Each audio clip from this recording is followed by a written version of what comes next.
Boa noite, estamos aqui com o deputado Nicolas Ferreira, do PL de Minas Gerais. Deputado, obrigado por dar entrevista aqui para a gente do Metrópolis, da coluna do Igor Gadelha. Quero começar perguntando como que o senhor está vendo essa eleição hoje. O Mota deve ser eleito presidente da Câmara, a gente teve outros candidatos, né, mas que dificilmente vão conseguir fazer frente. Como que o senhor está vendo isso, essa eleição novamente tão majoritária na Câmara dos Deputados? Sim. Olha, a minha decisão passou pela decisão do Bolsonaro. Obviamente que naturalmente eu votaria no Marcel Van Hatten por alinhamento de ideias, por ser um amigo, por ser uma pessoa que de fato luta por pautas profundas aqui na Câmara, mas por um acordo, né, do Bolsonaro feito com o Hugo Mota.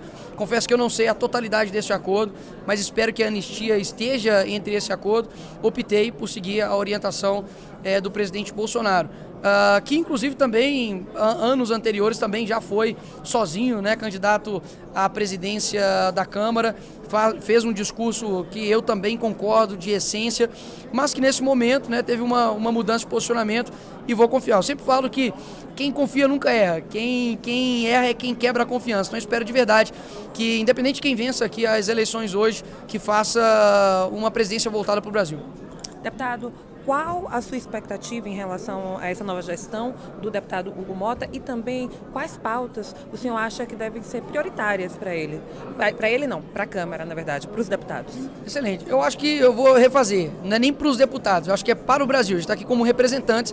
Então eu vejo, Milena, que principalmente, até o mesmo meu vídeo demonstrou muito isso, uma indignação generalizada das pessoas com a alta carga tributária que tem o Brasil. Então, eu vejo que projetos que reduzam a carga tributária aqui no nosso país, só a legislação da carga tributária é literalmente o peso de um elefante, ou seja, é impossível hoje um empreendedor, um empresário, ou até mesmo uma pessoa que trabalha informal sobreviver com os altos encargos aqui no nosso país. A defesa das prerrogativas dos deputados, nós estamos vendo hoje os tribunais retirando candidaturas e principalmente somente de pessoas de direita. Eu jamais vou pedir cassação de nenhum deputado, seja de esquerda, seja de direita, por conta de opinião. Não existe crime de opinião aqui no nosso país e muito menos ainda de um parlamentar que tem assegurado no artigo 53 da Constituição a imunidade parlamentar, seja por qualquer palavra e voto civil e penalmente. Então eu vejo que a defesa prerrogativa é algo muito importante e principalmente, por último, mais ou menos importante, a anistia. Vejo que o nosso país precisa de uma pacificação, a gente precisa, de fato, inclusive, que a própria esquerda faça o que eles prometeram durante as eleições, que é pacificação, e eu não vejo isso, principalmente na figura do Lula e muito menos na figura do Alexandre de Moraes, que tem diversos crimes já denunciados, não somente aqui no âmbito nacional, mas também internacionalmente. Uma pergunta sobre o PL da anistia, que talvez vários parlamentares bolsonaristas colocam como uma das prioridades da Câmara dos Deputados para a Câmara dos Deputados em 2026. Inclusive o novo líder do PL, o deputado Sóstenes Cavalcante, falou com a gente e colocou a anistia realmente como uma prioridade. Mas o ponto é, ele falou muito bem que precisa ter um ambiente político para votar anistia, que não adianta simplesmente tentar tratorar a anistia, porque talvez não tenha os votos necessários. Como que vocês da bancada do PL, que estão na linha de frente dessa briga pela anistia, vão trabalhar para criar esse ambiente político, justamente com um governo que é totalmente contra o projeto? Eu acho que é importantíssimo sensibilizar as pessoas com a história verdadeira, deixando aqui bem claro, eu jamais passaria pano em qualquer crime que foi cometido aqui nesse local. Isso aqui é um prédio público, aqui existem obras históricas, isso aqui precisa ser conservado. Portanto, a esquerda, por outro lado, a esquerda já cansou de fazer baderna, a mesma baderna, o mesmo tipo de crime e não tomou uma pena proporcional igual eles estão tomando agora. Aqui no Brasil, você não tem estuprador ou homicida que pega 17 anos de cadeia. Você está vendo aí, por exemplo, traficantes sendo soltos aqui no nosso país. Então, isso gera uma indignação nas pessoas. E digo mais, existem pessoas inocentes que estão presas. Eu falo isso com propriedade. Pessoas que entraram aqui no efeito manada, mas que não depredaram absolutamente nada e foram pegas como, enfim, um criminoso ou até mesmo quase que um terrorista. Então eu vejo que a forma de sensibilizar isso é de fato contando a verdade. Eu fiz uma série, tá inclusive no meu canal do YouTube, contando várias histórias de pessoas que foram presas por conta de um erro de homônimo, né, que chama homônimo, né? Ou seja, tem o mesmo nome que uma outra pessoa e foi preso. Um morador de rua estava preso até há pouco, um autista, enfim. São diversas medidas jurídicas que foram totalmente desproporcionais, a gente precisa rever isso. Afinal de contas, até mesmo porque há pouco tempo atrás, não muito tempo atrás, senador Randolph e vários da esquerda estavam atacando o ministro Alexandre de Moraes. Inclusive o próprio ministro Alexandre de Moraes falava as mesmas palavras que eu falava, chamava o governo do Lula de corrupto. E hoje eu não posso chamar o Lula de ladrão e estou tomando um indiciamento criminal por isso. Ou seja, a balança está completamente invertida. Deputado, hoje em reunião com a bancada do PL, o ex-presidente Jair Bolsonaro, ele deu algumas orientações ali para os filiados do PL, para os integrantes do partido, e ele chegou a comparar um pouco o que ele fez, as propostas que ele fez no governo dele ao governo do presidente dos Estados Unidos, Donald Trump. Como é que o senhor está vendo essa relação hoje do Brasil com o presidente americano? Como é que o senhor vê isso? Até emendando um pouco a pergunta dela, o senhor esteve lá nos Estados Unidos agora na posse do Trump, com certeza conversou com muita gente e às vezes as declarações do presidente Trump são numa linha um pouco mais contrária ao Brasil, falando de taxação, falando de oposição aos BRICS. Como que o senhor está vendo essa relação mesmo, como a Milena perguntou? Olha, a relação agora está completamente diferente da relação que nós tínhamos do governo Bolsonaro. O Trump e Bolsonaro têm uma relação amigável. E a gente sabe que as declarações, por exemplo, da própria Janja, né, que simplesmente, não quero repetir aqui a palavra, mas mandou F, o cara mais rico do mundo, e não somente pela riqueza dele, mas pela extraordinária contribuição tecnológica que ele faz para o nosso mundo.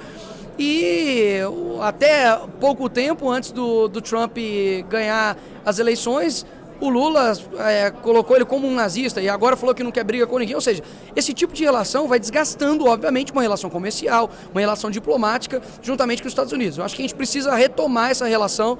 Eu acho que existe um trabalho feito, né, internacionalmente com isso. O próprio Eduardo Bolsonaro tem esse trabalho, né, de trânsito com diversos parlamentares, senadores dos Estados Unidos. E espero, né, que a gente consiga futuramente, ano que vem, ter um governo melhor para poder a gente ter uma relação melhor com os Estados Unidos. Eu acredito que para a gente ser um país soberano, a gente não pode ficar dependendo de outros países. Eu quero que o Brasil seja um país soberano, que não dependa de ninguém para poder termos liberdade, para poder termos liberdade de expressão, mas agora, obviamente, ter uma ajuda digamos assim, de um país que é referência para o mundo inteiro, obviamente é muito bem-vindo.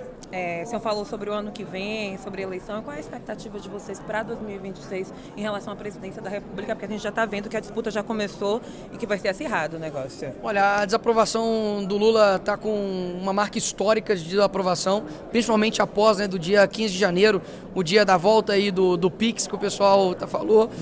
Vejo que em 2026 a gente precisa focar muito no Senado. O Senado é a casa onde ele consegue fazer um contrapeso ao STF, que para mim é o que desbalanceia hoje a nossa República. Então o Senado é um grande foco. Acredito que a própria presidente Bolsonaro já deixou isso claro nas suas intenções. Se a PEC passar, a PEC do Eros Biondini, que reduz a candidatura para 30 anos de idade, com certeza vou ficar muito feliz em poder servir o meu estado e o meu país aqui na casa ao lado. Ia perguntar justamente da PEC, porque é uma PEC, a gente falou da anistia, mas é uma outra prioridade também a PEC, que diminui a idade necessária para concorrer ao Senado Federal, uma prioridade de vocês da bancada do PL também, não? E como que está essa discussão com o Hugo Mota? Porque acredito, claro, o Hugo já fez reuniões com a bancada do PL, o Hugo já esteve com vocês e vocês apresentaram prioridades que não foi só o projeto da anistia. A PEC ela é mais recente, então nós vamos ter uma reunião ou até mesmo hoje ou na semana que vem para tratar a respeito disso, Altineu e Hugo Mota. Essa PEC não foi proposta somente pelo deputado Eros Biondini, inclusive outros parlamentares, inclusive de esquerda, já apresentaram isso aqui na casa. E eu vejo que se uma pessoa de 30 anos pode governar um estado, ele também poderia estar aqui representando aqui o seu estado na casa revisora, que é o Senado. Então eu vejo que é totalmente plausível. O estado de Minas Gerais precisa de bons representantes aqui, que de fato consigam dizer o que o público está precisando. Infelizmente o Rodrigo Pacheco deixou muito a desejar. Votamos nele para poder tirar a Dilma, mas eu acho que eu preferiria a Dilma. Pelo menos ela ia fazer a gente rir, enquanto o Pacheco, infelizmente, tem dado um desgosto muito grande para os mineiros. Aproveitando uma última pergunta, a situação da deputada Carla Zambelli. É uma situação que a gente conversa muito aqui nos bastidores e o próprio PL, pelo que eu apurei, está considerando que a situação é diferente do que aconteceu com o deputado Deltan Dallagnol, que há um risco do PL perder os votos que a deputada recebeu. Isso afetaria diretamente a bancada de vocês, que hoje é a maior aqui da Câmara dos Deputados, o maior partido. Como que vocês estão vendo isso externamente? O que dá para fazer? E se dá para conversar com o deputado Hugo Motta para tomar alguma providência sobre esse assunto? Olha, se eu não me engano, outros 3 deputados perderiam também a cadeira juntamente com a Zambelli, né? Porque ela foi puxadora de votos. É o seguinte, qual foi o crime da Zambelli? Crime de desinformação, crime de fake news? Assim, eu vejo que é simplesmente argumentos que são utilizados somente para um lado. Porque se você vê aqui nessa casa, a gente tem o maior divulgador de mentiras da República, que é o senhor Janones, que na época da eleição, por exemplo, falou que o Bolsonaro era canibal, falou que ele era pedófilo, inclusive fez com que um vídeo meu, que não é meu, né, como se fosse eu, um ator pornô gay, e divulgou isso para as pessoas, ou seja, é um nível muito baixíssimo. E a gente percebe que nada acontece com essa pessoa, ou seja, a balança só bate para um lado. Eu espero que o Hugo Motta, principalmente, como eu disse aqui, na defesa das prerrogativas, tenha uma defesa para, inclusive, não deixar que tribunais retirem os votos de pessoas legitimamente eleitas. E isso eu defendo não somente para a direita, para qualquer parlamentar eleito. Nenhum tribunal tem o direito de tirar um mandato de um deputado eleito pelos votos dos brasileiros. Só uma observação antes de terminar, que a gente estava aqui conversando e o deputado Hugo Motta foi eleito presidente da Câmara dos Deputados, contaram os votos, ele está eleito, é o novo presidente da Câmara dos Deputados. Não sei se o senhor quer falar mais alguma coisa sobre esse assunto, mas fica à vontade. Como eu disse anteriormente, não sei todos os trâmites do acordo, não sei o que foi acordado entre o presidente Bolsonaro e Hugo Motta, mas espero que a anistia, a defesa das nossas prerrogativas e pautas, né, como a redução, né, da carga tributária, seja colocados aqui como prioridade aqui nessa casa. Infelizmente, nós temos um sistema que não tem agradado a maioria da população brasileira. Se você viaja para o exterior, como eu estava agora recentemente, você fica com um sentimento muito ruim de, poxa, o que eles têm melhor do que nós? Por que eles conseguem ser uma nação tão próspera e nós, infelizmente, continuamos reféns de poucas pessoas que acabam atrasando o nosso país? Eu vejo que no Brasil nós temos um câncer chamado esquerda, chamado PT, e a gente precisa realmente de uma quimioterapia. Quimioterapia tem efeito colateral, é difícil, você não cura isso com dipirona e nem band-aid. A gente precisa de pessoas que realmente têm posições firmes, posicionamentos fortes para poder mudar essa nação, e é isso que eu quero fazer. E não digo é para mim, não. Eu digo é que mais pessoas surjam para poder ocupar espaços aqui no Senado, na Câmara, nos locais municipais, estaduais, no jornalismo, no professor, no âmbito do direito, no âmbito da advocacia, no âmbito, sabe, da saúde, porque quando a gente, sabe, encara o nosso propósito individual, a gente melhora tudo. Infelizmente, o nosso país sempre foi o país do futuro, mas que o futuro nunca chega. Agradecemos novamente ao deputado Nicolas Ferreira aqui por essa, era para ser breve, não foi tão breve, entrevista ao Metrópolis, e desejamos sucesso nesse novo ano legislativo aí para o senhor, para a bancada do PL e para toda a Câmara dos Deputados. Obrigado, que Deus abençoe o Brasil, e se a gente não parar o Lula vai parar o Brasil. Valeu!